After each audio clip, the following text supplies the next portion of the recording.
छोटे से गांव से आप इस कथा की शुरुआत कर रहे हो तो ये अंदाजा लगा कर रखना कि परमात्मा छोटे से छोटा कोई कार्य भी है, छोटे से छोटा कोई काम भी है, छोटे से छोटा कोई शिवालय भी है, छोटे से छोटा कोई देवालय भी है, तो उसमें चिंता मत करना कि बड़े मंदिर में जाऊंगी, जल चढ़ाऊंगी तब हमारा काम सफल होगा।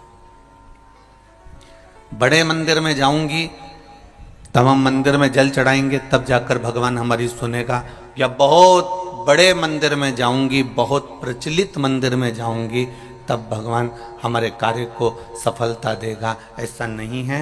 छोटे से छोटे शिवालय में भी आप जाओगे, छोटे से छोटे मंदिर में भी आप जाओगे तो भी उसमें मेरा परमात्मा ही मिलेगा, दूसरा कोई नहीं।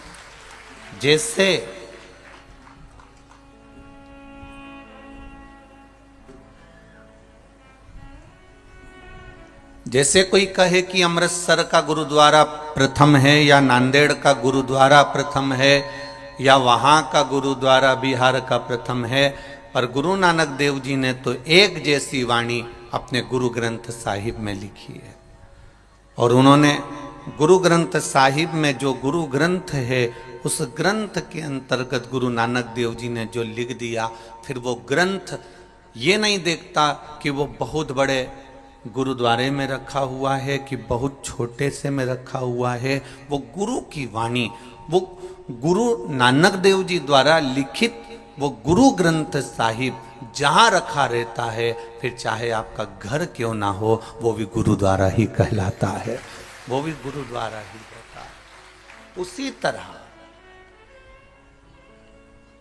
शिव शंकर ओघड़दानी, मेरे बाबा, मेरे कुबेर भंडारी, भले तुम्हारा घर में छोटा सा शिवालय हो, तुम्हारे घर में छोटा सा देवालय हो, तुम्हारे गांव में छोटा सा शिवालय हो, छोटा सा देवालय हो, परंतु जहां वो रखा हुआ है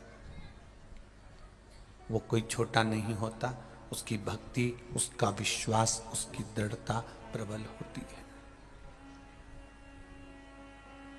तेरी कृपा बिना न हिले एक भी अणु, लेते हैं श्वास तेरी कृपा से तनु तनु। बखान क्या करूं मैं राखूं के ढेर का, चपटी भभूत में है खजाना कुबेर का।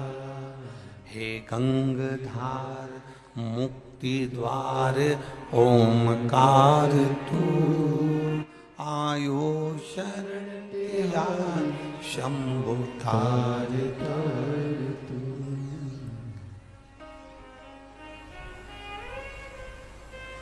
क्या क्या नहीं दिया हमें, मैं क्या बखान करूं।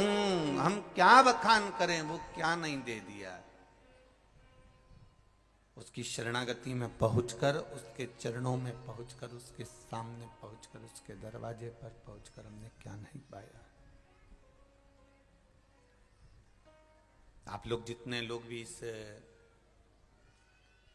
कौकड़ी गांव के अंतर्गत बैठकर कथा सुन रहे हैं या जयसाल परिवार कथा करवा रहा है, आप लोग श्रवण कर रहे हैं, एक बात का स्मरण अपने भीतर रखिएगा।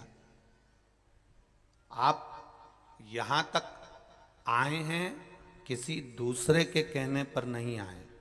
आप अपना घर छोड़कर, अपना द्वार छोड़कर, अपना दरवाजा छोड़कर उसके दरवाजे तक आए हो, तो वो भी अपना कैलाश छोड़कर, बैकुंठ छोड़कर आपके दरवाजे तक जरूर आएगा, ये निश्चित है।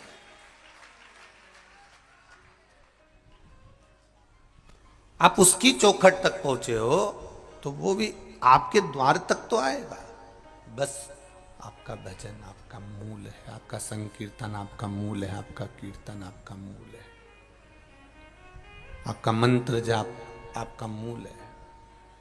जब तक श्वास रहे तब तक भगवत भजन का सुख है, जब तक दांत रहें तब तक खाने का सुख है, जब तक नेत्रों में रोशनी रहे तब तक मोबाइल चलाने का भी सुख है। लैपटॉप भी चला सकते हो, देख भी सकते हो। जब तक कानों में शब्द है तब तक सुनने का सुख है। जब तक घुटने में दम है तब तक चलने का सुख है। और जब तक घर में धन है तो दान करने का भी सुख है। उसी तरह श्वास चल रही है तब तक भजन में मन को लगाओ।